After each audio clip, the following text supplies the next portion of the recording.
Hello everyone. In our previous two classes, we have seen preface of economic survey and chapter 1 of economic survey, which is state of the economy. So these two preface and chapter 1 are like summary or overview of the entire economic survey.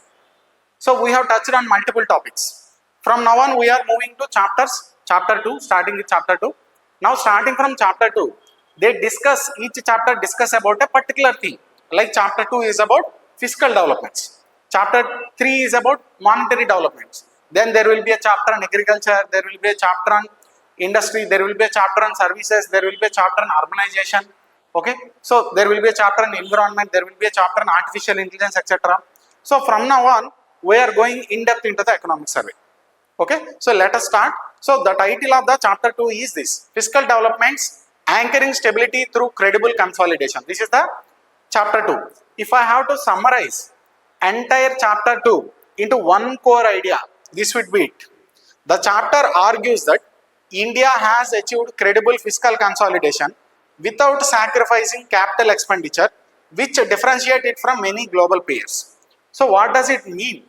It means that there is a need for something called fiscal consolidation, and India is trying to achieve it. India has achieved it in some way, and it has achieved it in a good way, credible way. Why it is credible? Because it has done without sacrificing some other things needed, like capital expenditure. And it differentiates India from other global peers. So what does that mean? That means other countries are not able to achieve it, but India was able to achieve it. Okay, so let us see what is it. So first, understand some basics. So we all know every country needs some financial economic stability. So in previous classes also we are seeing that the more stable a country is financially, economically, more investors will be interested in investing in the country. Like foreign investors, if they have money, they want to invest in India. So now they are looking at the stability of the country. So what do I mean economic stability of the country? There are various economic factors like prices of goods and services within the country should be reasonable.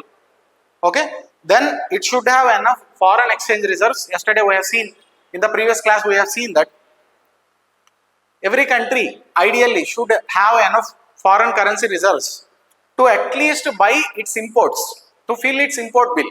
Okay, so there is a need for minimum foreign reserves, okay, to have enough external balance. Then there is a need for fiscal sustainability. That means your debt level should be manageable. Like take for a human example, like let's say I am a human and I have borrowed some money. So when I borrow money, that money I have borrowed should be in reasonable limits. It should not be too much beyond my capacity. So when a country borrows, like all that investment, foreign investors or domestic investors, Government of India also needs it. Government of India also have many expenditure. Government of India has to do so many things. So it needs that money. It has to borrow, but that borrowing should not be too much. So debt level should be manageable. Okay. Every component we will see in depth inside. Okay. Then resilience of the financial system. Financial system should be resilient. That means the banking systems, etc. should be stable. We have seen already this is happening. Yesterday in previous class we have seen that banking industry in India is comparatively stable. Then we have seen that inflation is also comparatively stable. Okay, and we have also seen that we have enough forex reserves in the country. So now let us talk about debt levels. Okay, in fact India is also managing this. We will see more details on this. So stability is needed for any country to attract foreign investment and to have good economic system. And what does stability mean? Stability means absence of extreme volatility. Okay, like prices should not go too high, too low very frequently. This is volatility. So in the economic parameters, there should be less volatility, more stability. So how does it work? First we establish stability. Any economic system or any country, first they should establish stability. They should reduce risk for the investors. They should take decisions to enable more businesses, okay, more investments, okay, ease of doing business, okay. Then they will have sustained high growth. So more investment will come, The more the investment, the more growth will be. More people investing in new factories, new companies, more employment, more taxes, more revenue to the government, more products will be produced, more growth to the country. Okay. So, how to achieve this economic stability? Government has something called fiscal policy. Fiscal policy, okay. How to achieve this economic stability using something called fiscal policy. What is fiscal policy? So, every government, whether state or union government, they will have certain revenues, like Government of India collect taxes, income tax, corporate tax, okay, and GST, etc. They will have certain incomes. They will have certain expenditures, like government has to pay salaries to the government employees, army personnel, etc. So, managing the policies related to revenue and expenditure in such a way that your economy operates at most efficient level is the fiscal policy. Okay, what is policy? Policy is related to revenue and expenditure so that your economy operates sustainably is the fiscal policy. So, whatever government does that is related to revenue or expenditure is fiscal policy. Okay. So, the operation of fiscal policy in such a way that deficit should be reasonable. That means if you are earning more, your revenue is more than your expenditure, the amount you are earning more than the amount you are spending, then you will not have deficit, you will have surplus. But if you are earning less but you are spending more, then you will have deficit amount. Okay, you need to borrow from outside because your revenues are not enough, then you need to borrow. Okay, so here comes the concept of deficit. Okay, deficit in finances. So, when you are managing your fiscal policy, the deficit you come at is the fiscal deficit. Okay, fiscal deficit.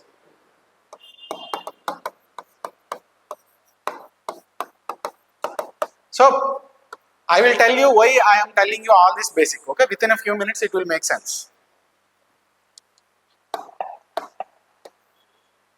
So, you see here, so countries need to be very disciplined. They need to spend only wherever required. Otherwise, they will go into deficit. They need to borrow higher amount, and we already know high borrowing is not good. Okay, so they need to earn more.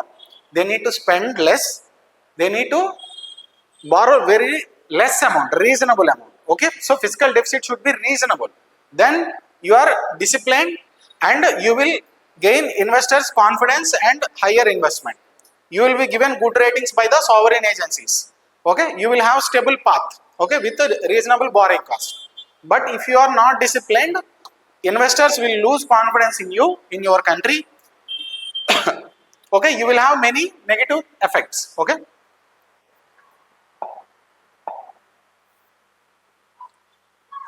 So, how do we operate our fiscal policy?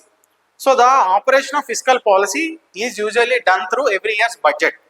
So, budget means when the financial year is coming, like this new financial year 26-27 is starting from 1st April 2026. So, on 1st February 2026, just 2 months ahead, government is announcing its fiscal policy for the upcoming financial year. So, the documents related to this announcement we call budget. Okay. So, in the budget, which is the annual financial statement we have seen in the previous class. Okay.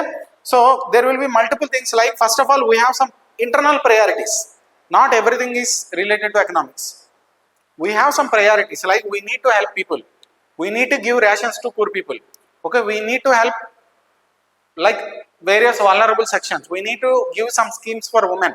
We need to help students. Okay, we need to procure enough medicines for the people in the country. So, there are various priorities for the government, for which funding also will come from budget. Okay. So, after priorities, you need to set some targets, because you need to be disciplined.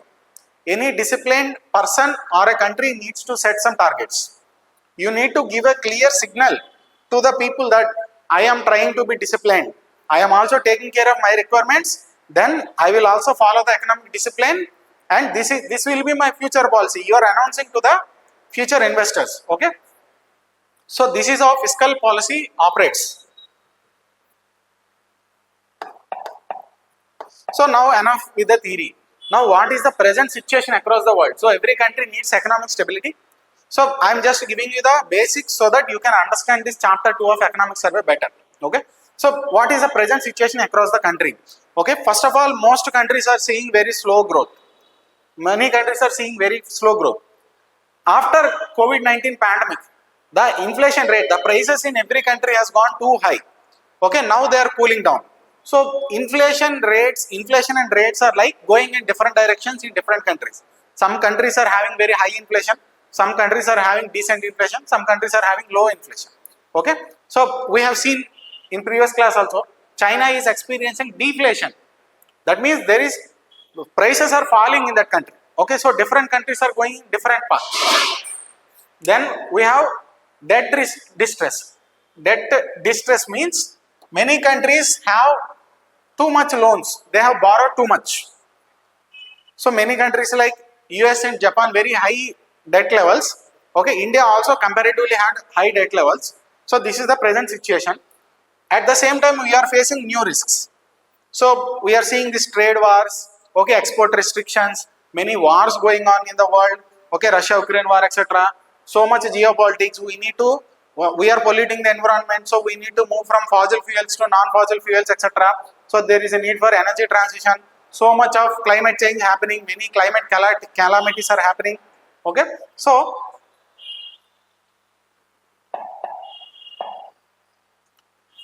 this is the present scenario about the world. Okay, so now let us focus this debt component, because right now of all the parameters needed for economic stability, India is having good in all of that.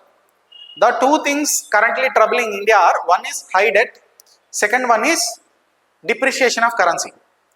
Okay, so in the previous class we have already seen, okay, in the preface itself, economic survey has clearly established that if you want to have strong currency, the answer lies in the manufacturing sector and exports. Develop your manufacturing sector, promote your exports, export more products to the world, then you will gain enough currency. So you will have your current account deficit reduced. That is the only solution for strong currency and even cost of the capital. That means interest rates in the country.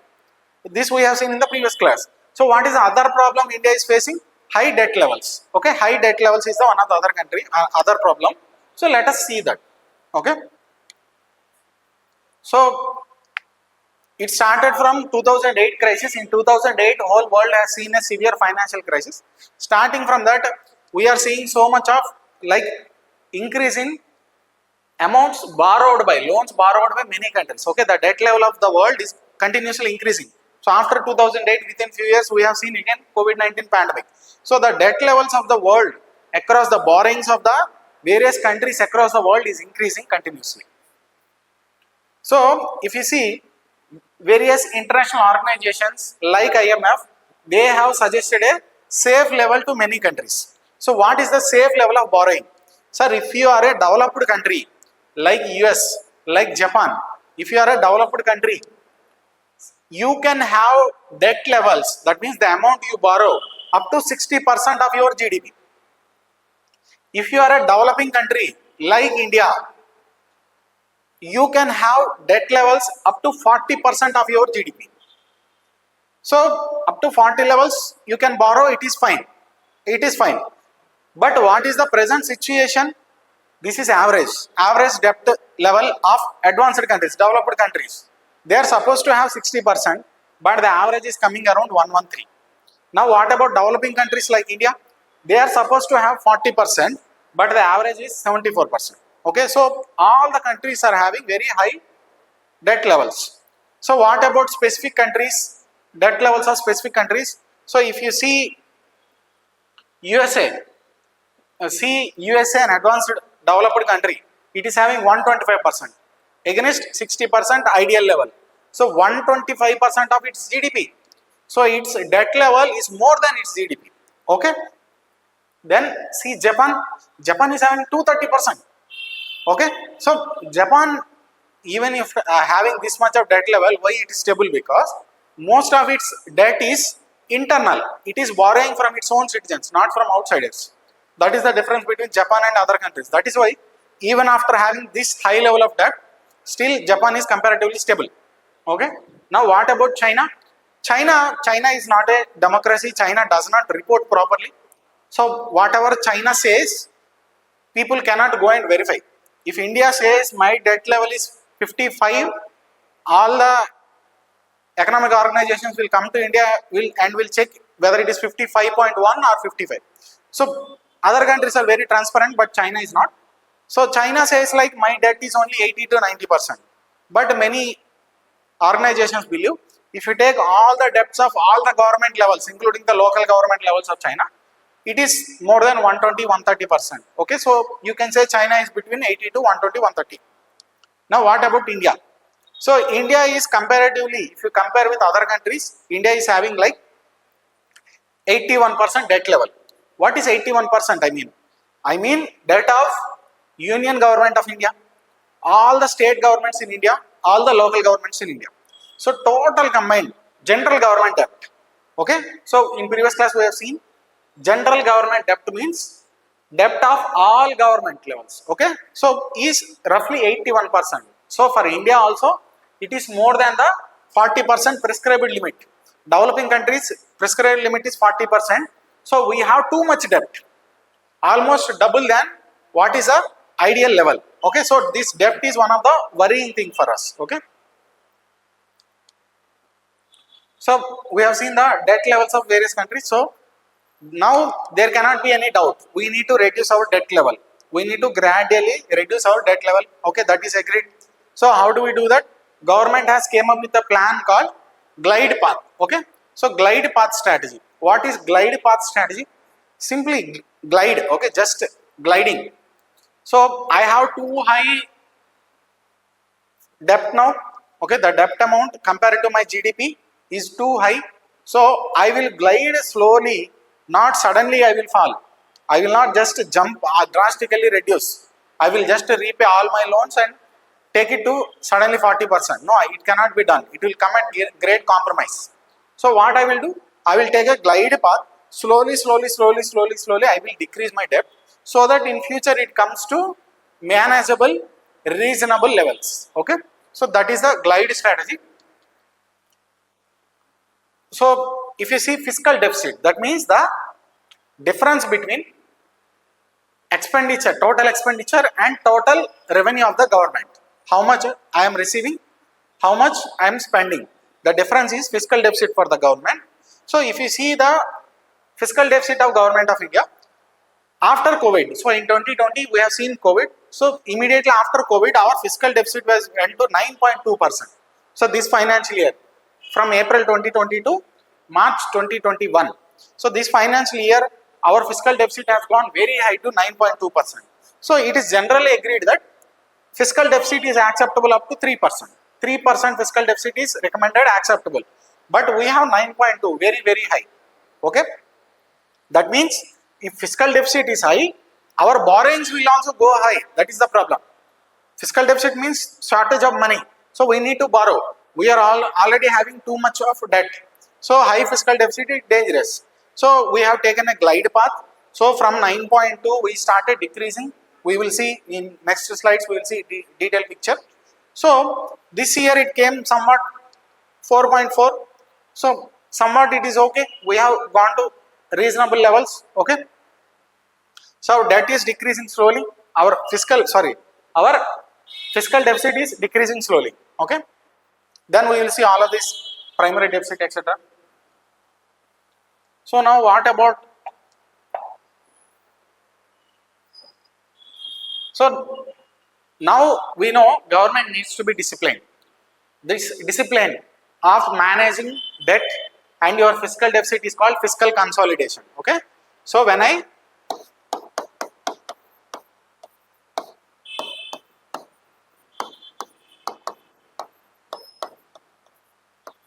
fiscal consolidation. Okay, when government is taking proper actions to reduce fiscal deficit, to reduce debt of the country, it is called fiscal consolidation. Okay, so how to achieve this fiscal consolidation? We are seeing that India has reduced its fiscal deficit how India is doing that, okay? How India is able to achieve that, you have to understand.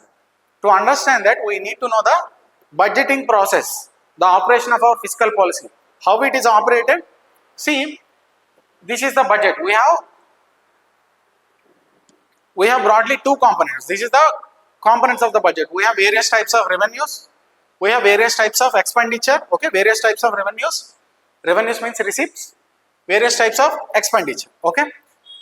See, till now I am speaking. Revenue means receipt. Whatever I am getting, I am receiving. Okay, receipt or revenue. But here when I say revenue in the components of budget, I mean regular. Okay, frequent.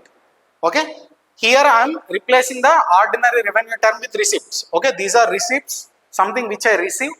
This is receipt, something which I receive. This is expenditure, something I am spending.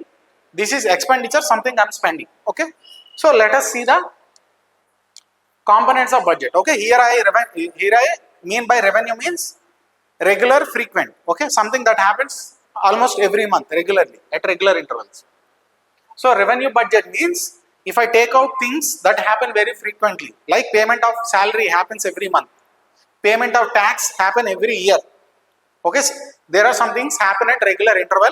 So when I budget those receipts and those expenditure, I call it revenue budget. There are some things that does not happen at regular intervals, happen at like very rarely.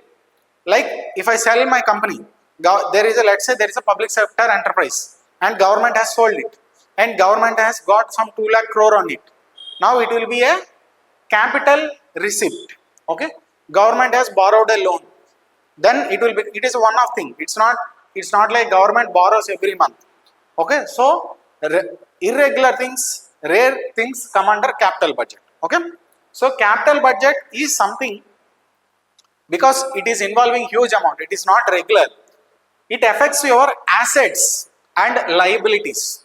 Assets means something you are entitled to. You want something. Liabilities mean something you have to pay back. It puts a burden on you. Okay, it puts a future burden on you. So something that affects your assets and liabilities is the capital budget. Those transactions which does not affect your assets or liabilities and happen at regular intervals are part of revenue budget. Okay, so budget, the whole budgeting process of managing receipts and expenditure, I am classifying into two. One is revenue budget. This is static part, but I have to tell you this so that you have to understand, you have to appreciate the content in the next slides. Okay, so taking revenue receipts, that means things which government receive regularly without affecting its assets or liabilities. One is tax revenue.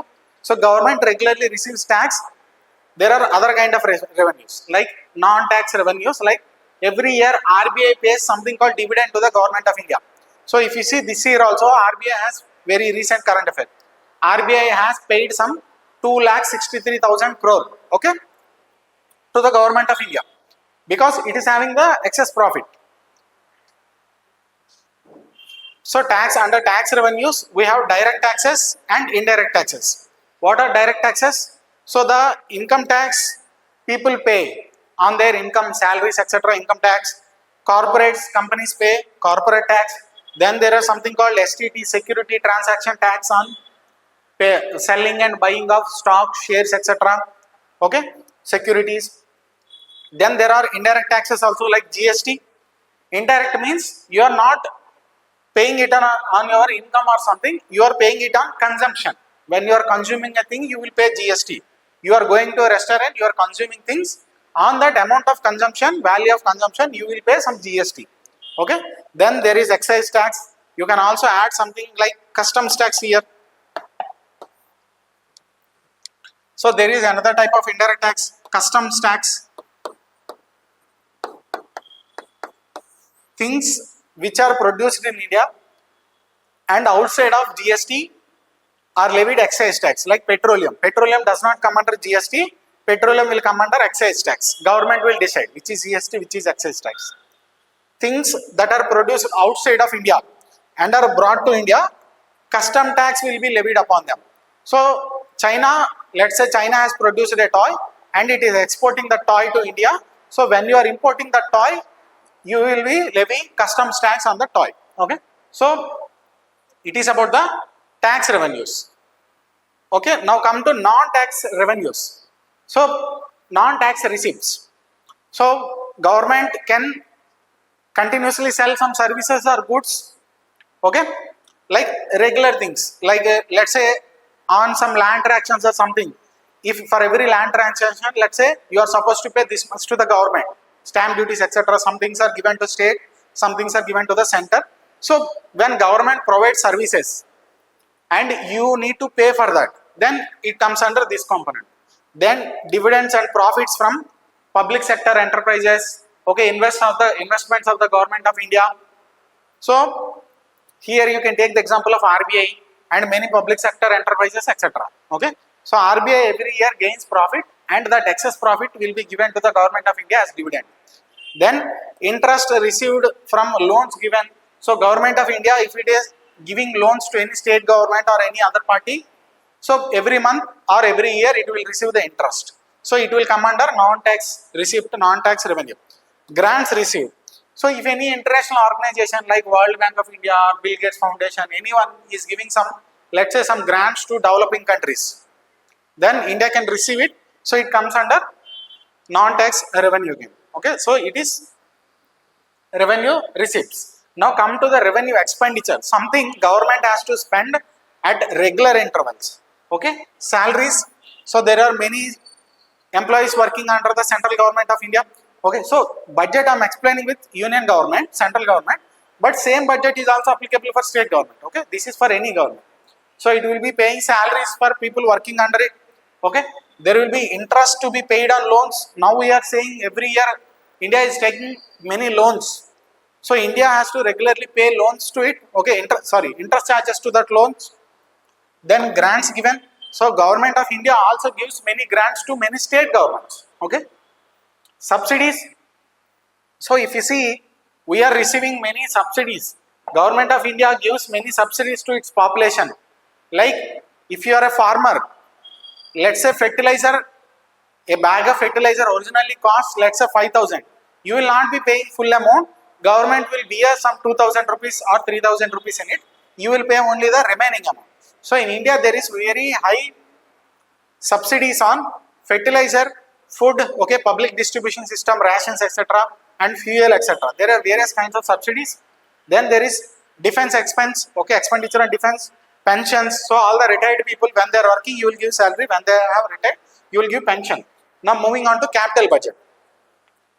So why I am telling you this? Here lies the strategy of how to fiscally consolidate. Without understanding this, you cannot understand how government is doing this fiscal consolidation, which is mentioned in the economic survey. Okay, so coming to the capital budget. So what are capital receipts? What are capital expenditure? So when we receive something, if it is putting us in a future liability, like taking a loan. If I take a loan of 1 lakh from a person, in future I have to pay back 1 lakh. This is a liability for me. So those things will come under capital receipts. Okay, example saying. So again, under capital receipts you will have two types, debt and non-debt. So debt creating capital receipts, non-debt creating capital receipts. Okay, so debt means simply taking loan. Okay, debt creating capital means taking loan. It can be from inside the country, internal debt, or outside of the country. Now what is non-debt creating capital? So there are some revenues which are not related to loans, not borrowing. Like I can sell a company. Government has a company. Few years back, Air India till 2 years back was owned by Government of India. Now Air India was sold to Tata's. It was privatized. So all the revenue generated from that particular transaction, now India has lost an asset. Okay, so there is a change in asset and liabilities. In this transaction, India used to have an asset. Government of India used to have an asset. Now Government of India has let go of that asset. So in return, it has got some money, which will be the non-debt creating capital receipt. This is also called disinvestment. Okay, selling your properties is disinvestment. Okay, or recovering your loans. So some 10 years back, I have given a loan to the state government. Till now, it has paid interest every month, every year, which is under the revenue receipt. But the final principal repayment comes under capital receipt. Okay. it is non-debt creating. Now coming to the last, capital expenditure. So capital expenditure. So if I give loan to something, now if I have given to loan to state government, that amount is coming under capital expenditure. Okay, loans given, capital assets. So like I have bought something, or I have laid a new road. Government of India has laid a new road. Now it costed something to it, a new national highway. It would have taken some 1,000 crores. So it is capital expenditure. Here you are creating a new asset. Road is a new asset. Okay. So investments in any company or any new, this road is also an investment, or renewable energy. Government will create a new solar park, which is an investment. So it will generate some power from it and it will sell that power to the ordinary customers. So this comes under capital expenditure. So this is how normal budgeting will be done. Now how to reduce your debt level, that means how to reduce your fiscal deficit. How reducing means, what does reducing fiscal deficit mean? Fiscal deficit means the difference between my expenditures and my revenue, my receipts. So when I say I have to reduce fiscal deficit, I mean I have to reduce my expenditure, I have to increase my revenues. That is a simple concept. So see this picture. So which should be increasing, which should be decreasing. So to have higher revenue, you need to increase tax revenues. You need to increase, in fact, revenue receipts you need to increase. Any kind of revenue is acceptable, welcome. Okay, the more I have, the lesser is my fiscal deficit. So it is desirable to increase revenue receipts. So when government needs to do fiscal consolidation, when government needs to reduce fiscal deficit, government needs to focus on increasing revenue receipts, which include increasing or rationalizing various kinds of taxes. Okay, generating new ways of non-tax revenues. Okay, then revenue expenditure. It is something that is spent by the government. So revenue expenditure needs to come down, but it should not mean you should not pay salaries, you should not pay money to the schemes, etc. So you cannot altogether make it zero, but you have to reduce it. So here comes the rationalization. Okay, it is called rationalization. Rationalization. That means I am reducing it without compromising on the essential aspects. Like let's take like subsidies. Now government gives rations to the poor people. Okay, PDS, public distribution system. Poor people will be given rations under PDS scheme. Can completely eliminate it? No, I cannot eliminate it. Poor people need that support. But I can eliminate duplicate ration cards, illegal beneficiaries. How do I do it? By linking PDS to Aadhaar enabled payment system, by giving direct benefit transfers, money directly into the accounts of the people.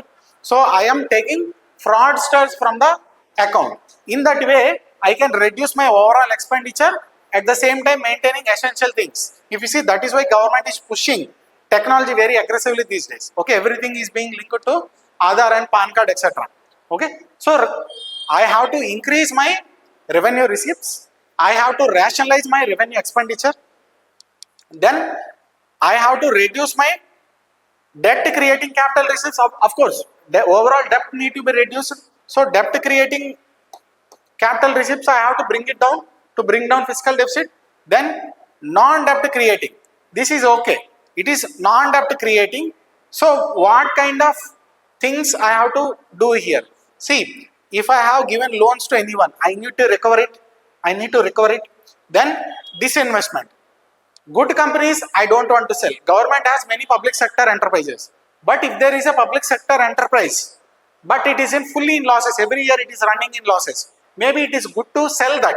Maybe it is good to earn revenue from it. Okay, maybe it is good to disinvest it. Okay, so here also you can say you can increase the non-debt capital receipts, then capital expenditure. So this is very important. See, focus on capital expenditure. The difference between revenue expenditure and capital expenditure is that if I invest in revenue expenditure, I am not getting anything in back. Okay, it is end of the cycle. But capital expenditure is not like that. Okay, take that example of solar park. If today I have constructed a solar park, tomorrow it gives me power, many people will buy power, so every year it goes on like that. Again, capital expenditure. If I construct a road, so like I told you in previous class, let's say there are two towns which are completely disconnected, there is no economic activity happening between them. If a government lays down a road between those two, now they have connectivity, they can do economic activity into both the towns, so there will be an increase in transactions, economic activity. Government even can collect a toll on that road, so everyone who is using that road for raising some revenue or some other purpose, they need to pay some toll. So government also can earn whatever it is investing, at the same time it is boosting the economy. So here my point is, whatever you are investing in capital expenditure, you will earn it back in the future. It is very beneficial for the economy.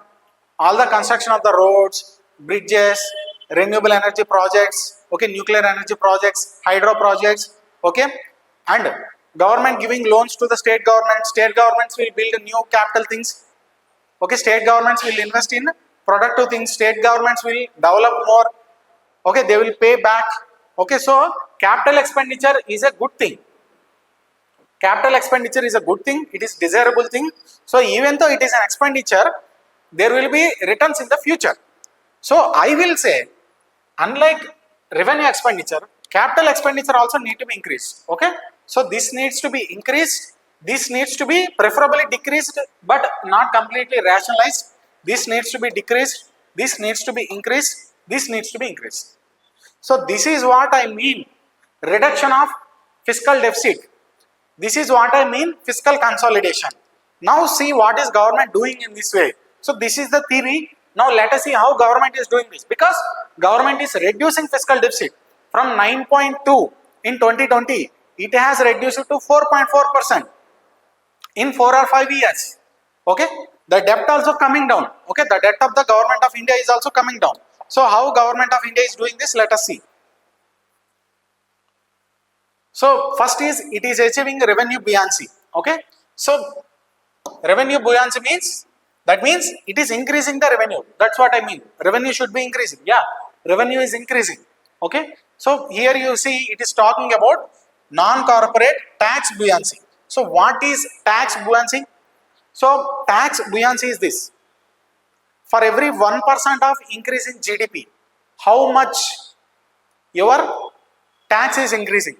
Let's say today India's GDP is 300 lakh crore. Just for example I am saying, okay, 300 lakh crore rupees. Just for example I am saying. And your tax collection is, let's say 30 lakh crore. Again example. GDP is 300 lakh crore. GDP is 300 lakh crore and your tax collection is 30 lakh crore. Next year we had good GDP growth and GDP has increased by 10%. That means 30. GDP has increased 30%. 10%, that means 30 lakh crore has increased. Next year GDP is 330. Okay, 330 lakh crore. Okay, so sorry, 10 for every 1% we are seeing tax buoyancy. So let's say now our tax also increased by 10%.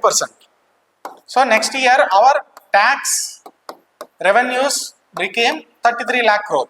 So GDP has seen 10%, proportionally our tax revenues also seen 10%. So for every 1% increase we are seeing 1%.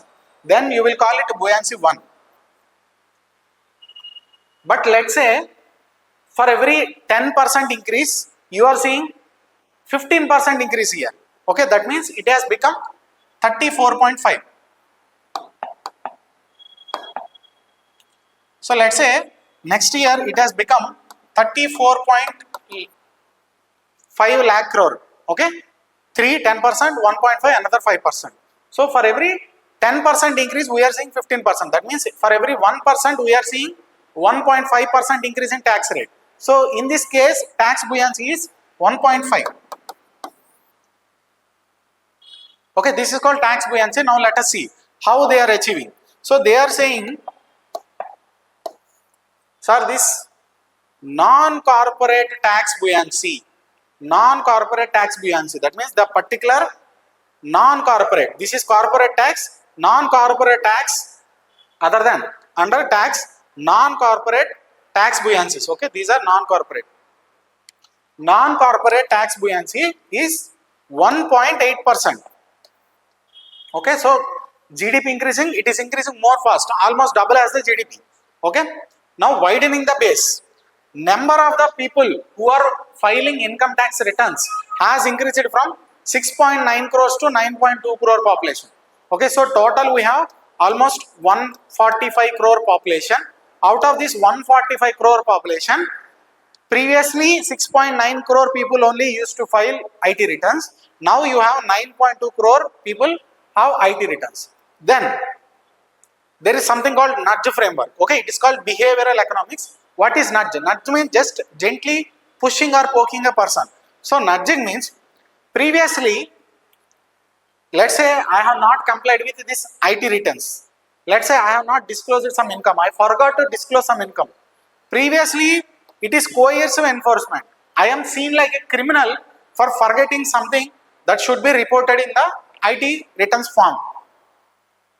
But now government is moving to more cooperative behavior, behavioral compliance. So previously they used to send me notice, appear before this income tax officer, you have reported wrongly, you have committed this fraud. So this action will be taken to you. The language, the action are very harsh. But now they are simply nudging people. They are giving a decent chance to the people. Nudging here means instead of taking severe action, they may just send an SMS.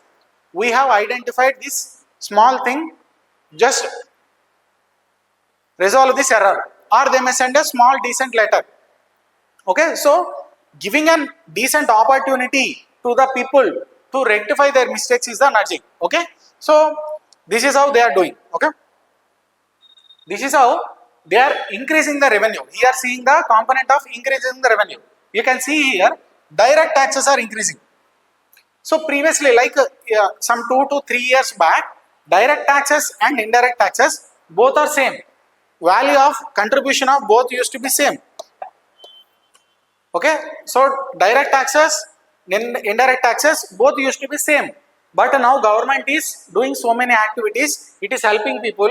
It is taking a lenient action on people, and it is coming up with new policies every year budget. Now direct taxes are increasing. They have become 58% of the total tax revenue. Okay.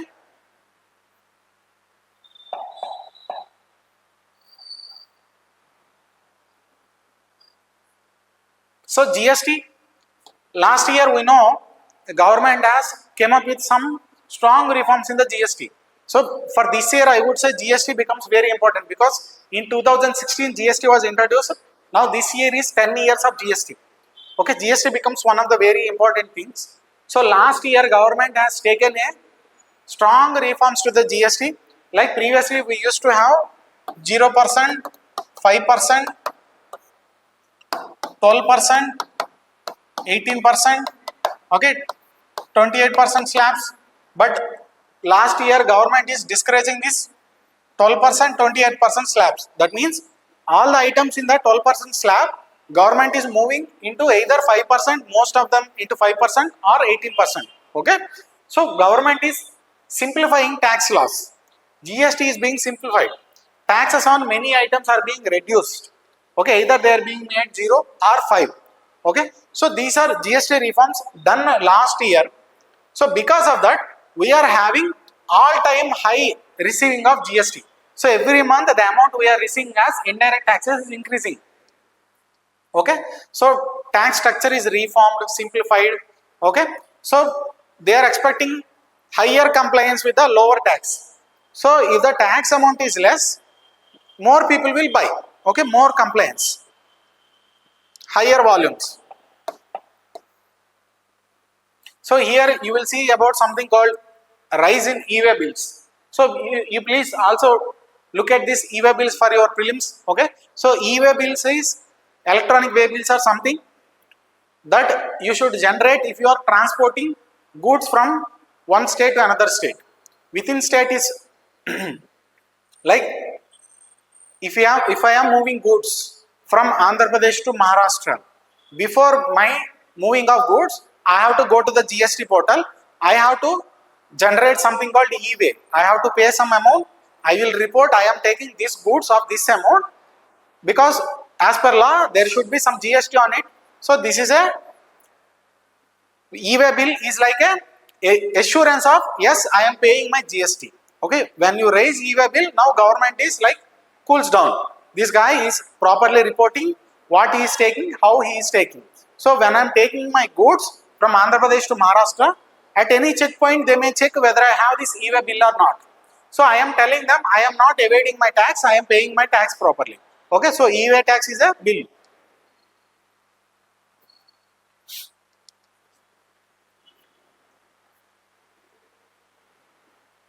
So coming to the non-tax revenues. Okay, under tax we have seen direct taxes and indirect taxes. Now coming to the non-tax revenues. So I told you every year RBI is giving so much dividend to the government of India. So recently RBI has given 2.68 lakh crore to the government, very huge amount. Okay, just from RBI, the Central Bank of India, government of India has received 2.68 lakh crore. Okay, and all the central public sector enterprises, okay, all the public sector units are seeing so much of profit over the years. So that is how the revenue of the government of India is increasing. Okay, and monetization, like let's say government has many assets. Government has an airport.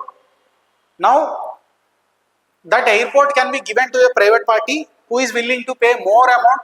Let's say government has an airport and government is earning some, let's say only 1000 crore from that airport every year. But now a private contractor came, now he is offering 4000 crore to you because he has a better business model. So when you hand over that airport to the private person, when you lease that airport to the private person for some 30 years or 50 years, now it is monetization. Any unused or old projects or assets of the government of India, it can be land, it can be a building, it can be anything. You can lease to the private parties and earn income from it. It is called monetization. Okay, so dividends we are receiving, efficiency is increasing, we are monetizing. Okay, we have national monetization pipeline also. So that is how we are earning non-tax revenue.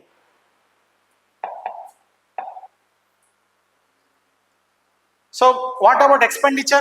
So till now we have seen how government is increasing these revenues. Okay, revenue receipts, tax and non-tax, etc. Now what about expenditure? So it is rationalizing. I told you revenue expenditure should be rationalized. So it is rationalizing. Okay, like it is reforming subsidies.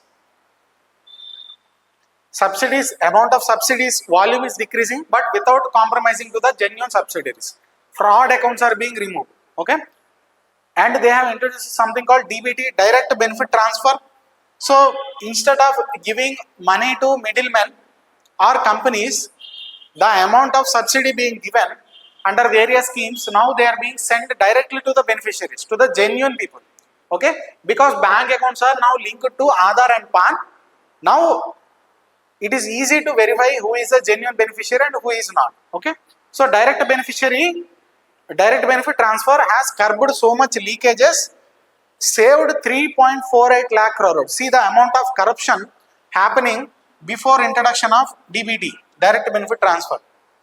When you introduce DBT and you are verifying genuine beneficiaries, you are removing the fake fraud beneficiaries, you are saving 3.48 lakh crore. Okay, you can mention this figure that economic survey has mentioned this introduction of DBT has saved 3.4 lakh crore in your mains answer. Okay.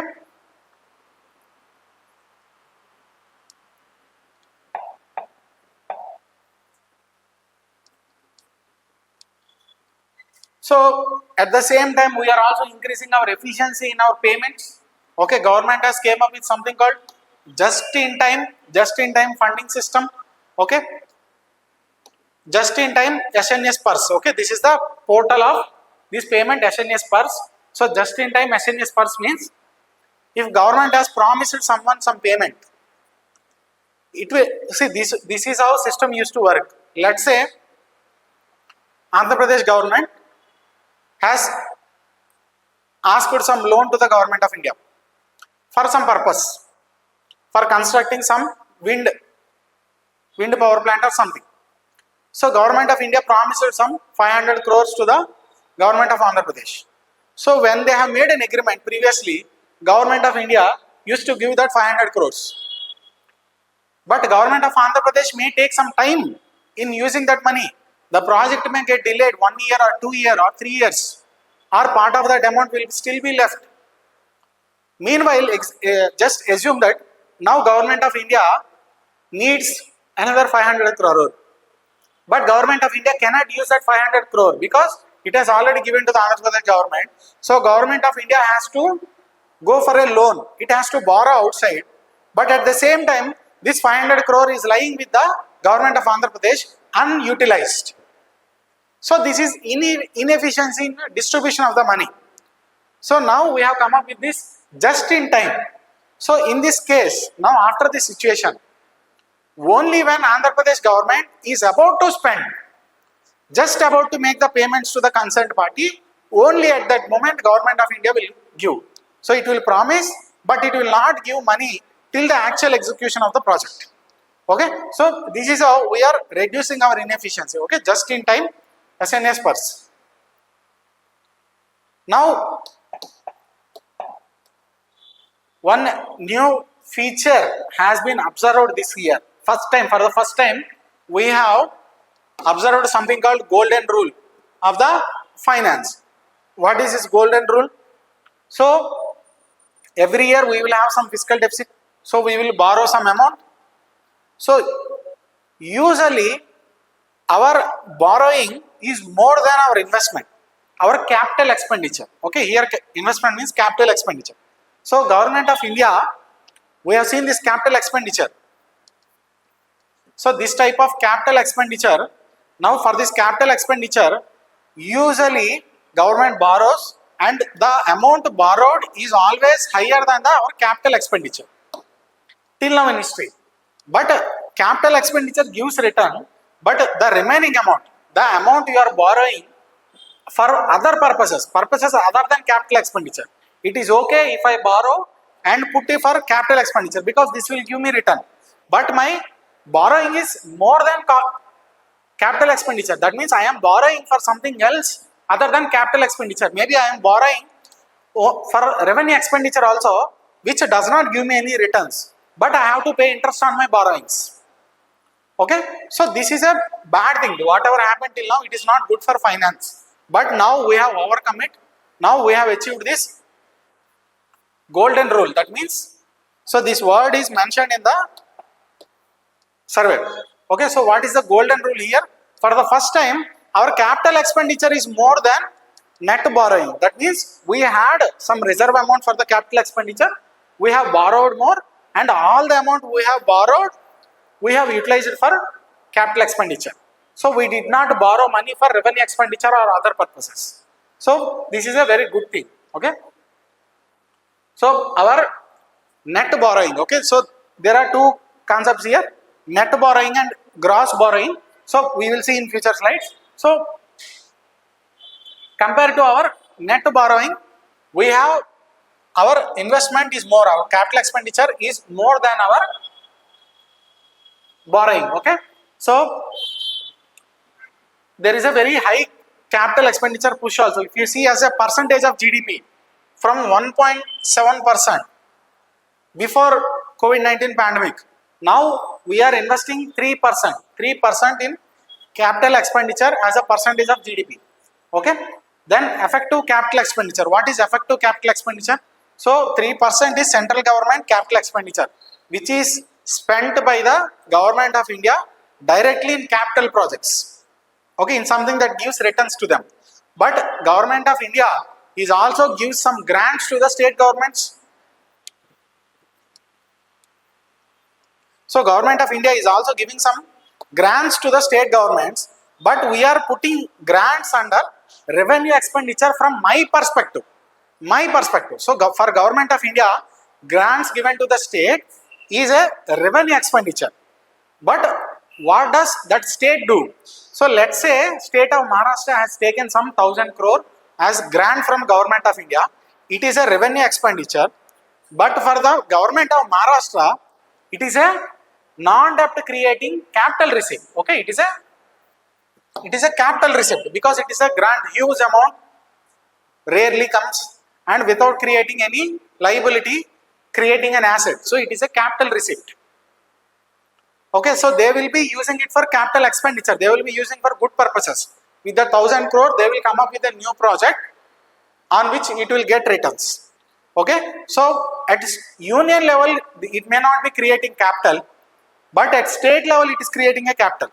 So if I include Union Government of India's capital expenditure and also grants given by the Union Government to the states, it is the effective capital expenditure because it is the, for all practical purpose, both amounts creating capital. Okay. So here you can see, so Union Government of India directly spending 3% of GDP as capital expenditure, then it is giving 1.4% of GDP as grants to the state, which is capital expenditures for the state. They will be investing in projects which are giving returns. So total effective capital expenditure from the country's perspective standing at 4.4% of GDP. Okay. So borrowing is strictly for asset creation. It is not for wasting. It is not for giving regular payments. It is not for paying salaries. It is for getting something more in return. Okay.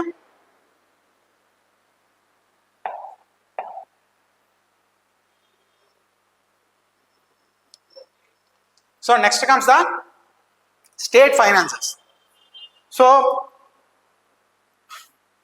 economic survey has expressed a concern about state finances. So we are seeing Government of India is reducing its fiscal deficit through various measures. It is doing this fiscal consolidation. It is reducing its debt. But what is happening at state level? So economic survey says, sir, the path taken by many states are worrying. Many states in India are moving in reverse direction. Many states used to have fiscal surplus, now they are coming to fiscal deficit. Many states which are already having fiscal deficit, the amount of fiscal deficit is worsening. So they are not showing fiscal discipline, they are showing fiscal indiscipline. They are not doing fiscal consolidation, they are losing the control over their fiscal policy. So why is this happening? This is happening because they are resorting to many activities like unconditional cash transfers, populist measures. Okay, so just giving money to the people, just money giving to the women in the state of Bihar before recent elections, the then ruling government has given 10,000 rupees to every woman, okay, to eligible women.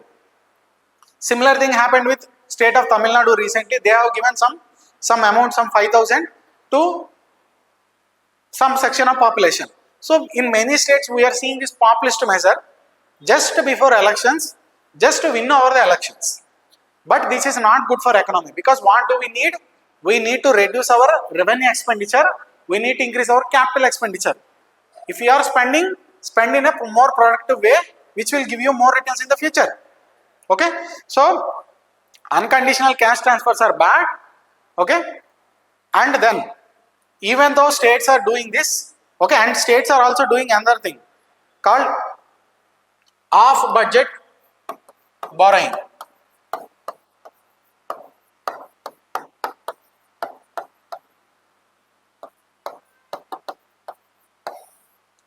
So what is off budget borrowing? So take a state government, let's say state of West Bengal.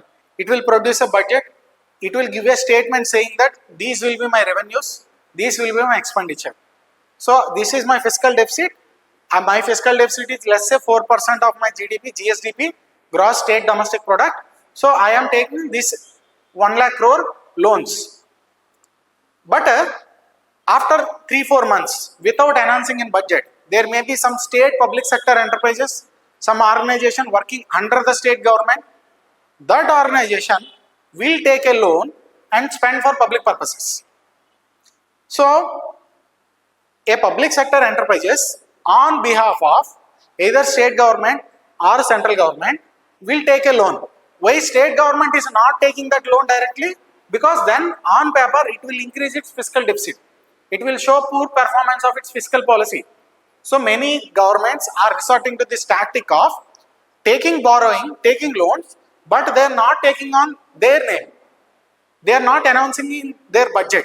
They are using some other companies, other public sector enterprises as disguise and taking loans which they want for public purpose. So these are called off-budget borrowings. Okay. So state governments are resorting to things like this. That is why they are feeling the stress. Okay. So desired level is 3%, 3%. But if you take the average, they are having almost 3.2% of. On an average, every state is having 3.2%. Some states are having above average, some states are having below average. Generally accepted is 3% of GDP, but here we are having 3.2%. Okay, so states are, just now we are seeing a fiscal stress, okay, increase in fiscal deficits of various states. Okay, there are some negative consequences. So when state governments is doing this, it is coming at a compromise of capital expenditure. As I told you, we need to spend more on capital expenditure, okay, capex, capital expenditure, but you are giving money just like that. You are giving unconditional money transfers to the people, so you will not be having any money to spend on capital expenditure. Then you will go out and borrow, which will again increase your fiscal deficit. Okay, so it comes at a cost of capital expenditure. The amount which is supposed to be spent on capital expenditure is spent on other kinds of expenditure. Okay, but in these times, central government is helping state governments through some transfers. Okay, this we will see in later slides more depth. Okay, there is a scheme. Under that scheme, central government is giving many transfers to the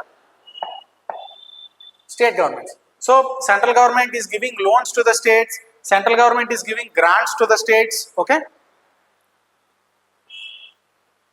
Now, so this is a scheme of the central government for states. So we have a scheme called Special Assistance to States for Capital Investment. Okay, Special Assistance to States for Capital Investment, SCSCI.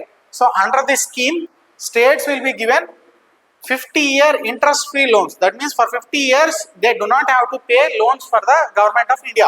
Okay, union government. They have to use it for capital projects. Okay, not for revenue expenditure, exclusively for capital expenditure. Okay, till now 1.5 lakh crore is allocated for the last financial year from April 2025 to March 2026. Okay, so this will ensure minimum capital expenditure in the states. Okay, so this is the scheme.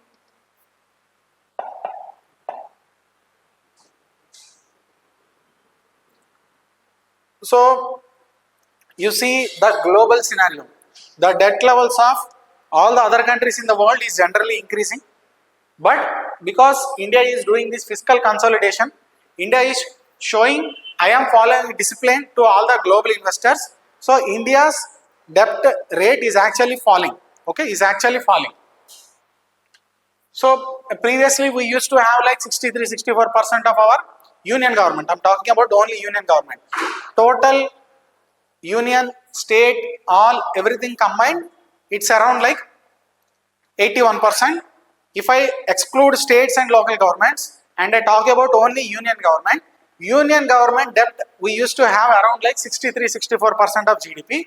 From that we have reduced to 7.1% in the last 4 or 5 years. So right now it is around some 56. Okay, around 56 is our current debt level of Union Government of India. Okay, and we have a target. Union Government of India has a target to reduce this 56% of debt level to 50% of GDP. Okay, by 2030. So in the past 5 years, we have reduced 7.1%. In the next 5 years, we want to reduce another 6%. Okay, so this is the target. So our target is 50% of debt level for only union government I'm talking about. Okay, by 2030.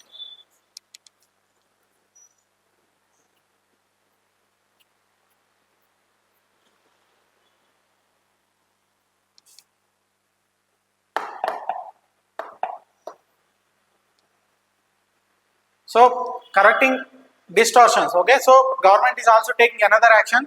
So there are many distortions in India, like we are putting very high freight rates. Movement of goods is freights. So in railways predominantly two activities happen. One is carrying of passengers, another one is carrying of freight rates. Okay, carrying of goods. Okay, carrying of goods versus carrying of passengers. So there is a need for increase in rates of passengers also. So let's say to carry a passenger from city A to city B, let's say for government, including all cost, it costs, let's say, some 20 rupees. But governments are afraid to take money from common people, because common people, they may show it in the voting. Okay, so if it is costing 20 rupees for government genuinely, government will not take 20 rupees, government will put the ticket price of the train at 10 rupees only. Okay, now what we'll do? Now let's say there is a goods train which is carrying goods and it is taking again from place A to place B. Again the expense is, let's say, 20 rupees per kg. But on this goods train, government will increase the price and it will collect some 40 rupees to compensate for the concession in the price for the passengers. So for passengers it is not increasing, but for the goods it is increasing severely. What is the negative consequence of it? The negative consequence of it is that it is affecting business. Okay, again it will give low confidence to the investors. So such kind of distortions we are reducing. Okay, so you can see government is also passing a new act to reduce such distortions and high electricity prices in the power sector also. Same goes for the power sector. Government generate power, it gives to the industries, commercial operations, and it gives to households, normal people. So government collects very less amount from the normal people, ordinary people, from households, but it charges too much amount from the industries, commercial businesses. So it makes business very unviable. So such kind of reforms government is taking. Okay, so here the theme is separate welfare objectives from economic pricing. Your economic system shall operate optimally. Okay, optimally. So don't mix welfare and your economic operations. If it is costing this much, collect that much amount from the passengers. Okay, you give some other welfare measure in some other sphere. Okay, so these kind of distortions also we are correcting.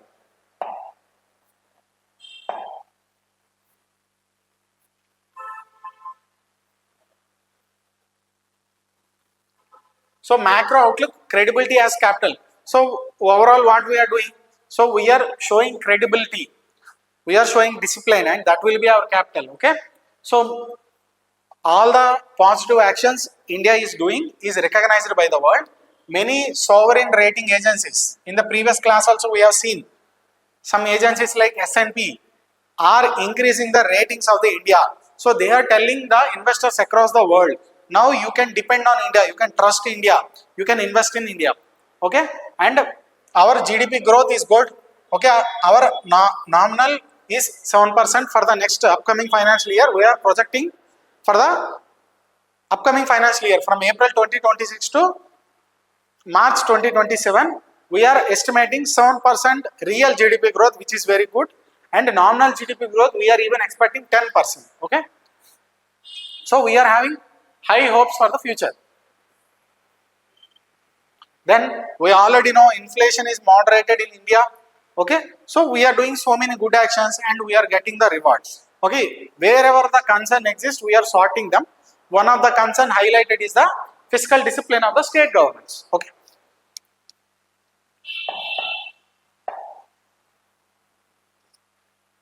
so we are focusing on 5 pillars. You can see here it is mostly factual. You can see we have already seen. So we are increasing the revenue. We are not reducing any expenditure unfairly. We are not cutting benefits of anyone. We are assuring all the minimum expenditure. We are focusing on growth by increasing the revenues. Then we are not compromising on capital expenditure also. We are following the golden rule of more capital expenditure than borrowings. Then we are using behavioral economics like nudge and just in time, etc. Okay, instead of harsh. Okay, we are using technology for increasing the efficiency. Then we are supporting, union government is supporting states in managing the fiscal consolidation, fiscal policy, and we have a target of 50% debt to GDP ratio by 2030. Okay, so this is, now let us link this to the budget. We have seen economic survey. Just take a 2 to 3 minutes of break. So after this 2 to 3 minutes of break, now let us see remaining portion of budget and also 16th Finance Commission recommendations related to this. We are talking about fiscal policy. So all the components in the budget, okay, all the highlights of the budget this year related to fiscal policy, we will see here. At the same time, after budget, we will also see all the recommendations made related to the fiscal policy in the 16th Finance Commission is also we will see here. Okay, so just 2 minutes.